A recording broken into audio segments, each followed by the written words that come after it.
les attendra de Madrid. Il en a été question ce midi puisque François Bayrou est venu apporter son soutien à Jean Arthuis dans la course aux élections régionales, dont le premier tour est, je vous le rappelle, prévu le 21 mars. Jean Arthuis sera tête de liste UDF. Tous les deux ont participé à un déjeuner politique, déjeuner au cours duquel ont assisté Willy Colin et Thierry Poirier. François Bayrou entre deux avions.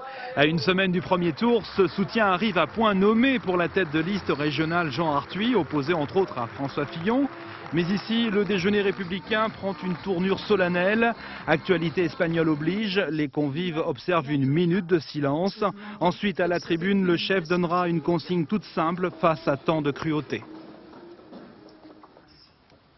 C'est en participant à cette élection en Espagne demain et en France dimanche prochain que nous donnerons aux assassins la leçon qu'ils méritent et qui, j'espère, sera suivie d'un châtiment sans faiblesse. Démocratie toujours, les candidats UDF font le pari d'une vie politique plus simple à comprendre.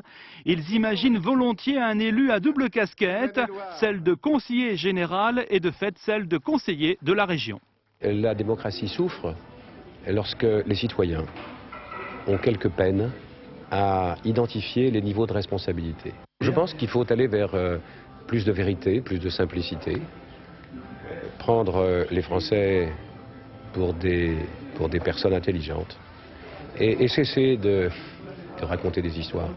Les centristes estiment que l'échéance à venir est forcément un enjeu national et que le bulletin de vote, le leur, doit porter en filigrane un triple message. Les Français ont besoin d'envoyer 3 messages. Un message au gouvernement en disant vraiment ça ne va pas. On est tellement loin des promesses. Un message au Parti socialiste. Vous ne pouvez pas vous contenter de tirer les marrons du feu. Vous n'avez rien changé, ni vos hommes, ni vos idées. On ne vous entend pas. Vous ne pouvez pas être une force d'alternance et d'espoir aujourd'hui. Et troisième message, on a besoin d'une force nouvelle. Cette force nouvelle, ce serait lui et les siens. François Bayrou et Jean Arthuis y croient dur comme fer.